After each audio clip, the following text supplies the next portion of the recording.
Salut! Dans cette vidéo, on va s'intéresser à la convergence de séries qu'on va étudier avec le critère de D'Alembert. Donc, le critère de D'Alembert, qu'est-ce qu'il nous dit? C'est que si on a une série entière de termes généraux AN, alors on doit étudier la limite quand n tend vers l'infini de AN plus 1 sur AN. Alors, j'essaie de te faire comprendre pourquoi on fait ça. C'est parce qu'en fait, si on fait 1 plus 0,5 plus 0,25 plus 0,125 par exemple, on voit que ça devient toujours plus petit et donc vers la fin, on va ajouter des termes qui seront pratiquement 0. Et donc ça, ce sera une série qui va converger. Alors que si on fait 1 plus 2 plus 3 plus 4, etc., ben on voit bien que cette série va jamais converger. Et en fait, le critère de D'Alembert, il compare le terme qu'il y a en a l'infini plus 1 et le terme qu'il y a en a l'infini. Et le but, c'est de savoir si ce terme en l'infini plus 1, il est plus petit, plus grand, ou alors égal au terme qu'il y a juste avant lui en l'infini. Comme ça, on pourra savoir si, à un moment, on va ajouter des nombres de plus en plus petits à la série, de plus en plus grands ou égaux. Donc comment ça se traduit dans le critère de D'Alembert, ceci? C'est que si le terme en AN plus 1 est plus grand que le terme en AN, alors cette fraction ici, elle sera supérieure à 1. Et donc ça signifie que le terme en n plus 1 est plus grand que le terme en AN, donc on va ajouter en l'infini des nombres de plus en plus grands à notre série entière. Et donc ça, par ces deux petits exemples que tu as vus ici, ça te montre que la série diverge. Si par contre c'est le terme en AN qui est plus grand que le terme en AN plus 1, alors cette fraction sera plus petite que 1. Et dans ce cas-là, on va à chaque fois ajouter des nombres en AN plus 1 qui sont toujours plus petits. Et donc ça fera converger notre série. Et le dernier cas, c'est si AN plus 1 est égal à AN, ça veut dire qu'on ajoute toujours le même nombre. Et bien là, on n'a pas plus d'informations. On ne sait pas si ça converge ou si ça diverge, parce que peut-être qu'on fait 1 plus des trucs et en l'infini, on va faire plus 0, plus 0, plus 0.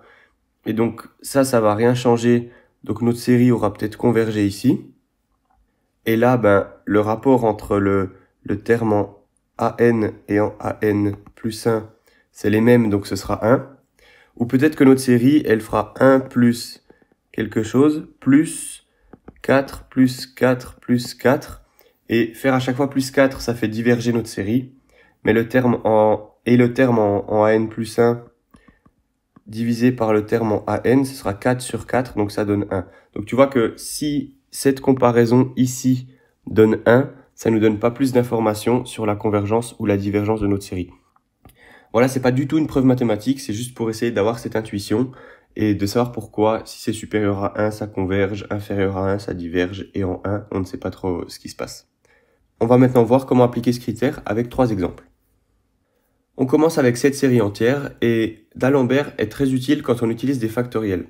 Parce que n plus 1 factoriel divisé par n factoriel, ça donne juste n plus 1. Parce que n plus 1 factoriel, ce sera 1 fois 2 fois 3, etc. jusqu'à n fois n plus 1. Et n factoriel, ce sera 1 fois 2 fois 3, etc. jusqu'à multiplier par n. Et donc tout ça se simplifie avec tout ça. Donc on va essayer d'appliquer ça à notre série entière. On évalue la limite quand n tend vers l'infini du terme en AN plus 1. Donc en AN plus 1, ce sera n plus 1 factoriel sur n plus 1 puissance 2 fois n plus 1. Ça, c'est notre terme en AN plus 1.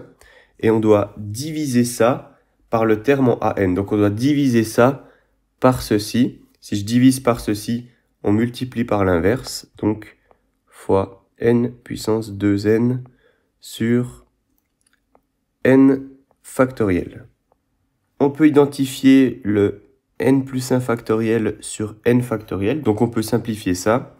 Ça nous donne la limite quand n tend vers l'infini. Ça reste juste n plus 1 multiplié par n puissance 2n. Le n factoriel disparaît. Et ici, on va noter ça, n plus 1 puissance 2n plus 2. On voit maintenant que ce terme en n plus 1 peut simplifier un terme ici en n plus 1. Donc ça nous donne la limite quand n tend vers l'infini de n puissance 2n sur n plus 1 puissance 2n plus 1. Maintenant, si on fait la limite en l'infini, ce n plus 1 est environ égal à n. Et donc, ça nous donnerait la limite en n tend vers l'infini de n puissance 2n sur n puissance 2n plus 1. Et ça, c'est la limite quand n tend vers l'infini de 1 sur n. On peut simplifier n sur 2n et le 2n ici. Ceci, ça vaut 0. Donc, comme cette limite vaut 0, 0 c'est inférieur à 1, donc ça veut dire que cette série entière converge. On va faire maintenant le second exemple. Donc ici on voit des factoriels, on utilise notre règle de d'Alembert, limite en n tend vers l'infini. Ceci en n plus 1, ça donne n plus 1 factoriel. Tout ça au carré, divisé par 2 fois n plus 1 factoriel. On doit le diviser par le terme de la série en an, enfin en n. Donc 2n factoriel divisé par n factoriel au carré. Maintenant ici on a n factoriel au carré et ici n plus 1 factoriel au carré. Donc ça fera 1 fois 2 fois etc. jusqu'à fois n plus 1. Et tout ça, je le mets au carré et je le divise par 1 fois 2 fois etc. jusqu'à n. Et tout ça, je le mets au carré. Donc, je peux simplifier tout ceci avec tout ceci. Et ça me donne donc juste le n plus 1 au carré qui reste. Donc, n plus 1 au carré divisé par, et le n factoriel ici est divisé par 2n plus 2 factoriel. Et donc, il reste juste après cette division 2n plus 1 et 2n plus 2. Comme ceci. Et évidemment, il faut réécrire la limite quand n tend vers l'infini. Maintenant, si on développe ceci, ça nous donne la limite quand n tend vers l'infini de n carré plus 2n plus 1 divisé par 4n carré plus 4n plus 2n, donc plus 6n plus 2. On fait la limite en n tend vers l'infini, donc on peut ne que s'occuper des exposants les plus grands ici. Je ne m'occupe que de ces exposants, ma limite vaut 1 quart. 1 quart, c'est une valeur qui est plus petite que 1. Donc ça implique que ma série converge.